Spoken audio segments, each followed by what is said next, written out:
Week's main news. Ministry for Peace and Democracy office razed to the ground. Witness testimony suggests Iskandarov charges are false. Trial of opposition activists postponed indefinitely. Customs hearing continues.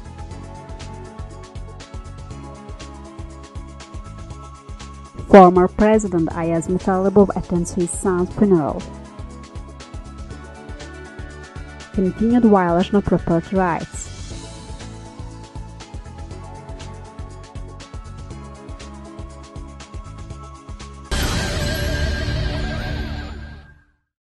Yesterday, the Peace and Democracy Institute office on 38 Shamsi Badabaili Street was demolished without sufficient warning to remove the contents.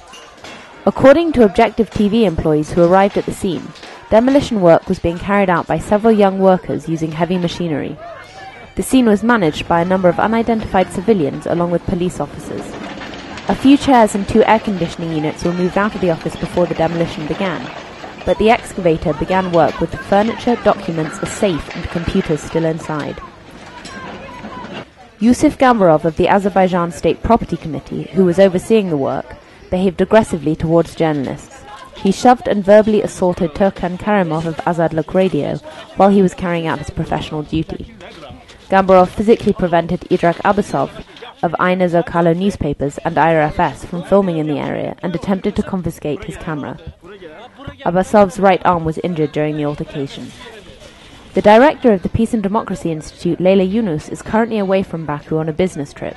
A few days ago, she released a statement reporting that the court had put a hold on the execution of the decision sanctioning the demolition of the office.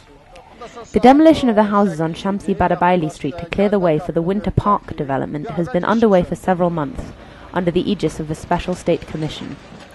Conflicts have arisen because several residents, including the Peace and Democracy Institute, are unhappy with the compensation being offered for their properties.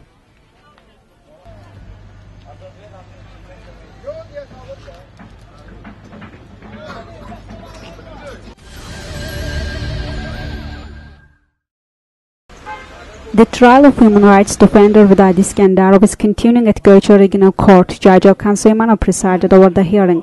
Iskandarov, his lawyer Khalid Bagirov, media representatives and civil society representatives were in attendance. The hearing opened with a speech by Iskandarov in which he stated that he opposes the charge brought against him. He criticized the judge for failing to bring 5 of the 11 alleged victims to the hearing. Lawyer Khalid Bagirov filed a motion asking for the court to allow the trial to be filmed, to familiarize the court with the protocols of 11 court hearings and to replace pre-trial detention with a house arrest. Public prosecutor Narman Alikbarov requested the court to deny the motion. The judge rejected the motions. Bagirov requested the judge to ensure that media reports on court hearings are noted in the protocol. The judge again denied the motion.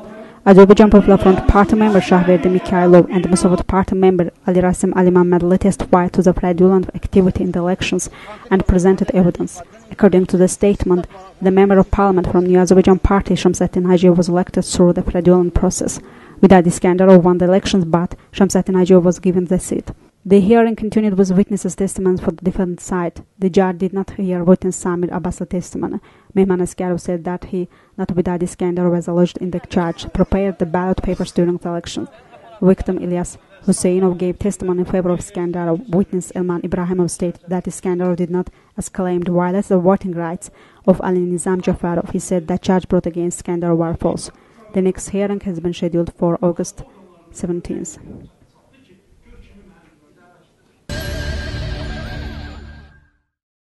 Today, Sabal District Court held a preliminary hearing on the case of a group of activists arrested just before the April 2nd opposition coalition protest.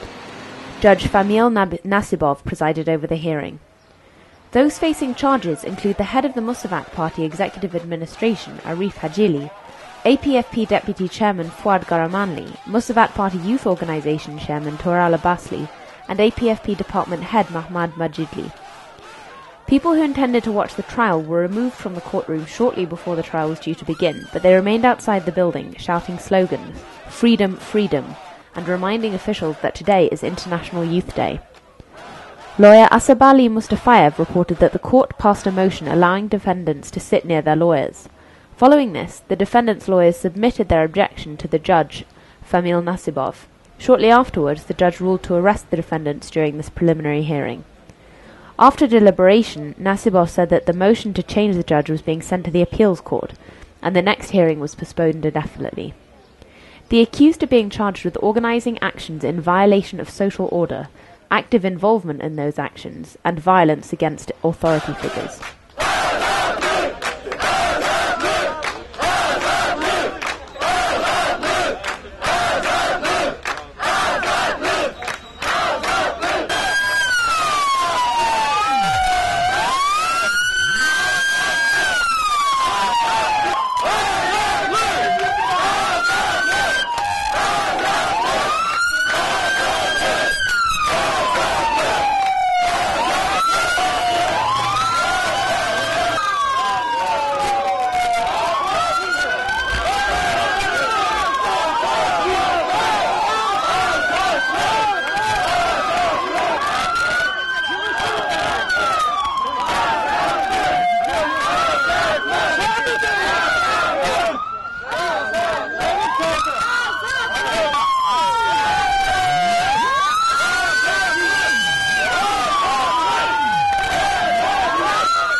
On August 11th, Baku Administrative Economic Court No. 2 held a court hearing on the lawsuit filed by human rights defender Amin Husseinov against the Azerbaijan State Customs Committee, Minister of Justice and Minister of Finance.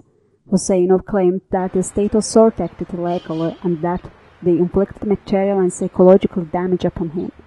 Judge Rana Husseinova presided over the hearing. During the court hearing, plaintiff Husseinov reported that employees of the Customs Committee had confiscated his property and expressed discriminatory views against him. Additionally, they estimated the price of the old video cameras at the same as new ones and sorted unnecessary high customs duties.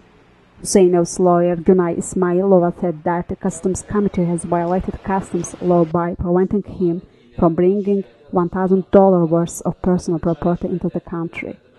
According to Azerbaijani law, property which is not allowed into the country can be taken to foreign country by the same individual. However, the Customs Committee refused to provide Husseinov with the proper documentation for his goods. He has been prevented from accessing the right. The judge sets a date for the next hearing for October 5th. On his way back from a business trip in Dubai, human rights defender Amin Husseinov was detained at the customs checkpoint at Baku International Airport for 3 hours on February 1st, 2011, and his mobile phone, TV and car light and tape as well as an old camera was confiscated. Regarding this issue, human rights defender appealed to Baku Administrative Economic Court No. 2 on March 29th.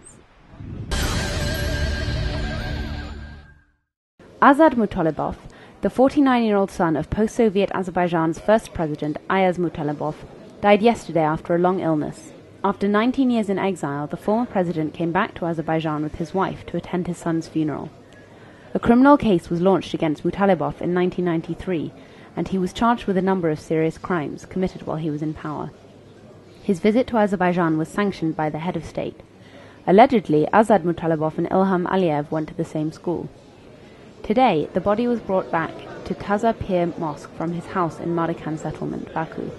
Ayaz Mutalibov and his wife received condolences from visitors. Azad was buried next to his grandfather at Yasemal Cemetery in Baku. Former companions of Mutalibov during his years of power, Rahim Husseinov and Midhat Abbasov, were sitting next to him at the funeral.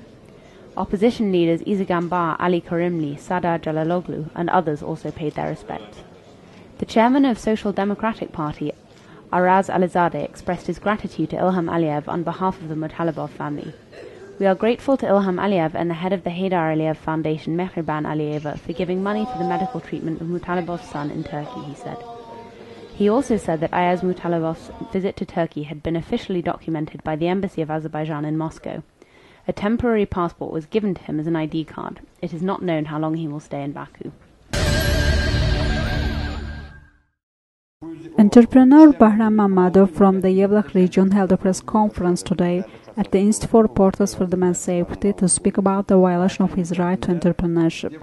He recounted how when privatization first began in Azerbaijan, he bought the Yevlakh bus terminal and held 69% of their shares. He had paid taxes and up until 2004 had no problems with property rights.